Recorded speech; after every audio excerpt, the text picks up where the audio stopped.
Terza sconfitta consecutiva casalinga per il Team Service Car Monza, che chiude l'anno solare 2025 cedendo nel derby contro l'Amatori Lodi, finisce 4-1 per la squadra ospite. Siamo in compagnia di Stefano Cavallari, direttore sportivo dell'HRC Monza. Si conclude questo anno solare 2025 con questa amarezza, ma non si può scalfire quanto di buono fatto da Monza fin qui. Comunque quarto posto, 23 punti, insomma è comunque molto buono.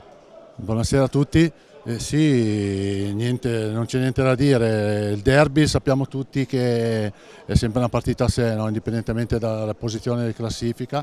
Noi ci tenevamo a far bene, chiudere l'anno con una vittoria, purtroppo non è arrivata, ma non dobbiamo, giustamente come hai detto te, dimenticare tutto quello che abbiamo fatto fino adesso.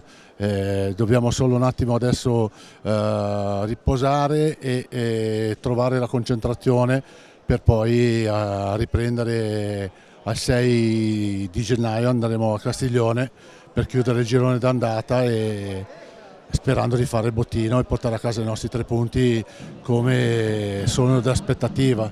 È chiaro che stasera ci tenevamo tanto, ma purtroppo le cose non sono andate per il verso giusto.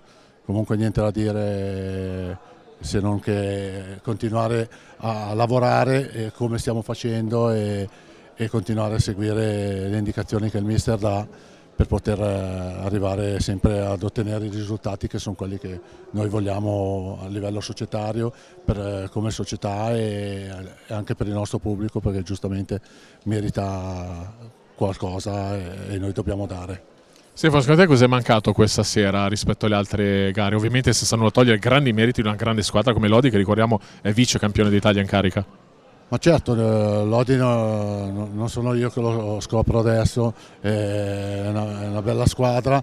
A noi secondo me stasera è mancato, forse pronti via, è mancato, abbiamo preso subito gol e ci ha un po' tagliato le gambe.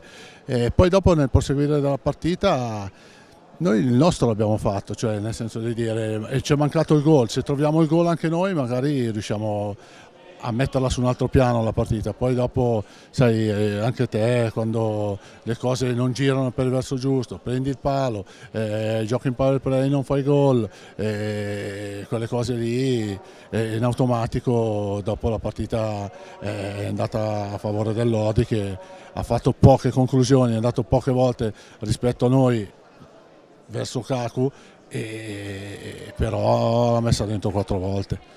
Comunque niente, non dobbiamo demoralizzarci, dobbiamo prendere atto di questa sconfitta e lavorare. Adesso faremo le vacanze natalizie, per una settimana stiamo fermi e dopodiché riprenderemo subito il nostro lavoro per poter andare, come ho detto prima, a Castiglione e fare bottino pieno per chiudere il girone d'andata nella posizione dove secondo me meritiamo. Non è che non abbiamo rubato niente, anzi siamo sempre sulla bocca di tutti, tutti i sabati e tutti i venerdì quando qualcuno viene qua o noi andiamo in trasferta, lo sanno che arriva un'ottima squadra, non è che stiamo rubando qualcosa, però dobbiamo trovare ancora il nostro gioco e imporre il nostro gioco sulle altre piste e in casa nostra ritrovare la vittoria.